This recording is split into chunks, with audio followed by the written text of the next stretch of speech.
Friends, Michelle here with Rising Sun Oracle. Welcome to season 2 of Tea and Tarot. I am so excited to be bringing you another season of Tea and Tarot. If you're not familiar already with the YouTube series, it's an introduction and an opportunity for tarot card readers and creators from around the world to come on here and introduce themselves to you and then conduct a little mini reading for the collective. I thank you for joining me. Welcome to the channel if you're new, and welcome back if you are returning. Today, I am joined by my first guest of the season, Francesca of Four of Wands Tarot 1111. Welcome, Francesca. Thank you. So lovely to have you here with us today. Thanks for taking the time out to join us. I offer you the stage right now to introduce yourself to the audience. Tell us a little bit about you and take the floor. Sure. So my name is Francesca. I'm a deck creator and a tarot reader. I have a background actually in art and art history, and I'm a meditation teacher. So somehow they all kind of align together. Mm-hmm. I think the art history background is what kind of prompts me to make my decks. And I've been doing that for about 2 years now, I guess. And then the tarot portion, I've been reading for about 10 years.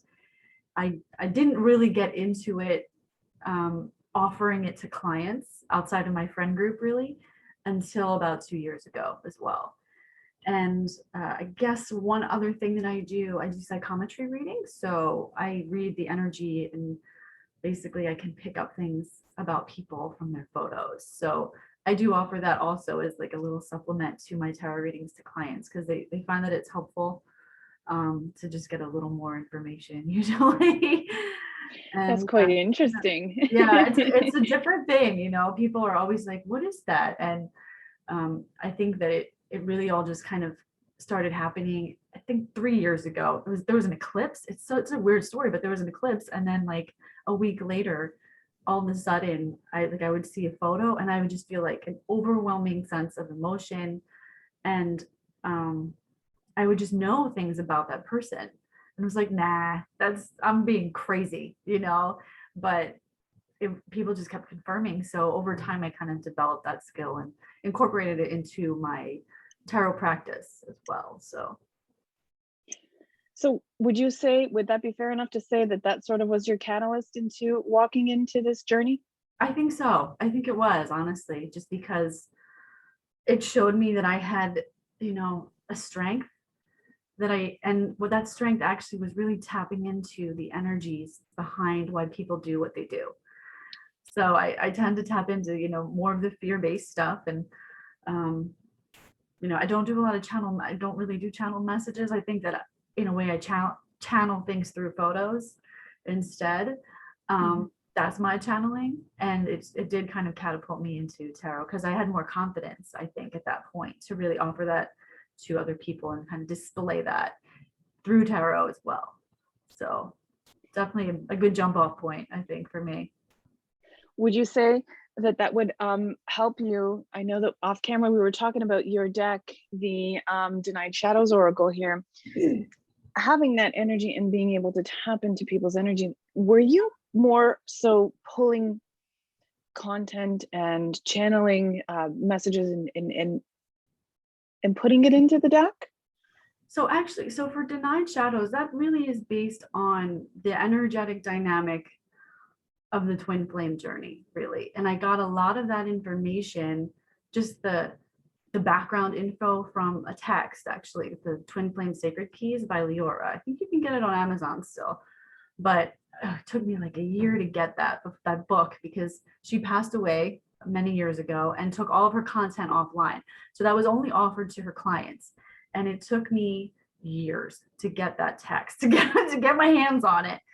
And it was so helpful. It really breaks down what it's all about. And it's, you know, that the message of her text is what is channeled into that deck, really. Because everything in that deck I have experienced as well. So I could validate that and what she was saying by my own personal journey. It was like, oh, I've been through this. So it was a natural process for me to just put it on paper, really. And I wanted to do it as I was going through it, I was experiencing it. And then afterwards, I was like, I think people can really find this helpful because this is what helped me, like neutralizing each one of these fears that I had throughout my own process, my own journey, one by one, and also reflecting what their counterparts' fears are, you know, because it's connected, it's all connected. So it was just a natural thing. And I did it really to give people the tools to move forward in their journey instead of staying stuck, you know, and just really seeing what it's all about and what needs to be done and what needs to be recognized and how to go within and really alchemize the fear into love for yourself. So I like that that was your motivating factor in wanting to not only identify the journey in the shadows and what's going on in the connection, but how to make this part of one of your tools to come through the shadows.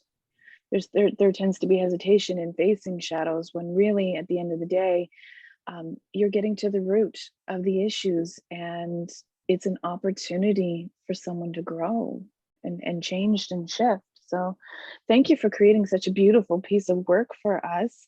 I know it's been a labor of love for you. Was there anything more that you wanted to share about the journey about creating it, or how you use it? Or well, one of the ways that I do use it, and it does come with a small insert. It's not super informative, but it's really just an overview of the reason for the deck. And but the way I use it is to kind of, when I get the message, I look at both sides. I don't look at just one side, like, oh, this is what they're denying, you know, it's what both of you are denying. And it kind of like, it comes out in, it manifests on both sides in different ways as a different type of fear, but that's the root of the fear. That's the catalyst that's causing that separation, that disconnect between two people. So depending on, you know, any type of reading that I'm doing, I do like to look at it in you know, a multitude of ways, really, just not one linear path. I like to keep it open.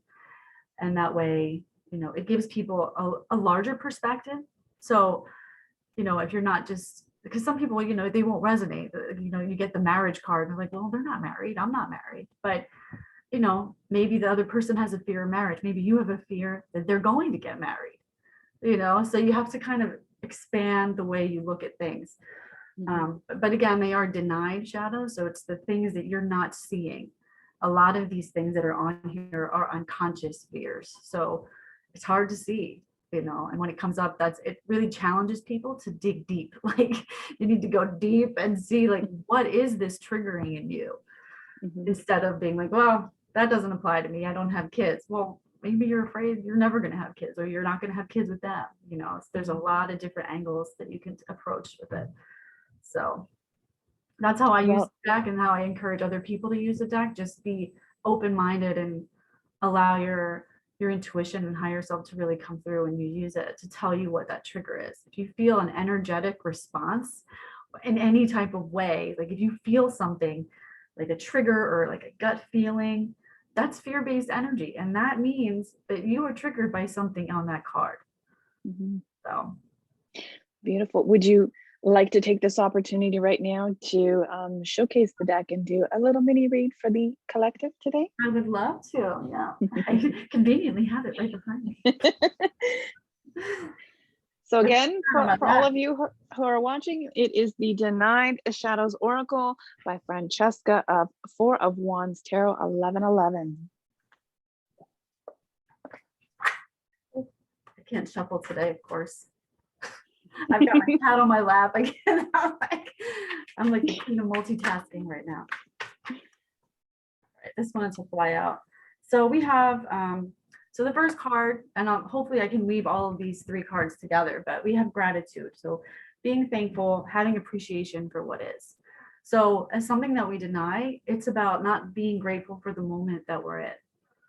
And it's a huge part, for me, it's a huge part of moving forward, where if we're always in the future or the past, we cannot be grateful for the present. And the only way to be, you know, in that energy of receiving is to be grateful.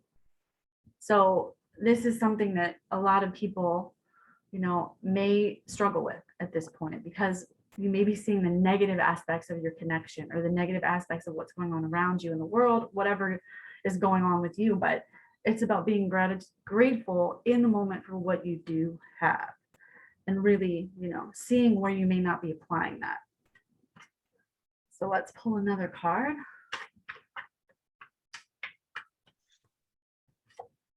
We have vulnerability, be open. And this can actually kind of jump off and segue from the gratitude. So, a lot of times when we do decide to keep our mind in the future or the past, it's because we're not willing to be vulnerable to experiencing whatever pain we may feel or emotion we may feel in the moment. So again, this is just, like I said, a segue from the other one. It's about being able to allow yourself to feel what you need to feel. So, and it's tough. Like, I know that it can be a difficult journey and a very painful one. But emotions are emotions. Like, it's energy in motion. It needs to be released without being acted upon, if that makes sense. Like, without it being in a reactive energy. But it's about releasing and feeling those feelings and letting them go, and being vulnerable and showing the other person, applying it to the other party. They may not be willing to be open and vulnerable with you. They may be holding back. They may be scared to be, receiving emotion or giving emotion to you as a person. So it's not about you. It's about, how they perceive vulnerability and how they perceive relationships. And then we have karmic partner. So for this, yeah, woohoo, people freak out when they see this. They're like, oh no, this is a match made in hell. For me, and I explain this on my YouTube channel a lot.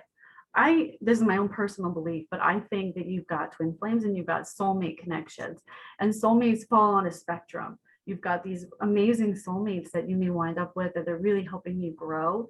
And then you've got these ones that we call the karmic, where they're on the lower end of the spectrum, really, when we think about the fear that's associated with them, because this is more of a reactive type of connection for me, where you're constantly triggering each other. And not everyone will agree with me on this. I don't know. Obviously, I don't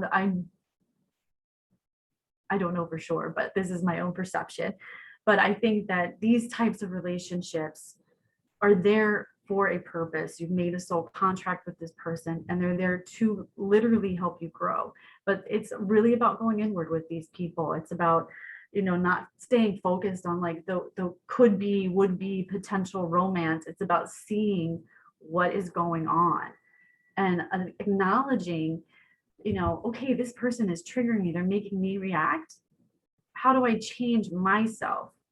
Instead of looking at it as a toxic situation, like, oh, this person's like, like, look at it as an opportunity for growth, so that when you move on to the next person, if you even do so, or you choose to do so, this has taught you so much. And again, this comes back to gratitude, right? Being grateful for exactly what it is that's going on in your, this present moment.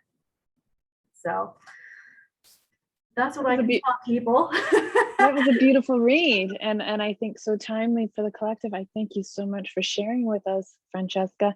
As we close out the segment, I'd like you to share with the audience how they can find you, but the information will be posted below, but share with the audience how we can find you. Sure. So I do have a YouTube channel. It's Four Wands Tarot. And I have an Instagram page, Four Wands Tarot 1111. And I do a lot of little mini readings on TikTok. They're just, they're fun, and I love music. So I really incorporate a lot of like dance music into it. And that's Four Wands Tarot as well on TikTok. So those are my platforms that I use. Awesome. Thank you for taking the time today to introduce us to your work, to share with us the Denied Shadows Oracle. It's been a pleasure to have you here on the show with us, and the first guest on season 2. Thank you so much, Francesca. Thank you. All right, friends. We hope you enjoyed the episode. Please be sure to like, share, comment, and leave your feedback below. And then go head over to Francesca's page and follow her. Thank you so much again. Goodbye, Francesca. Take care, everybody. Have a great one.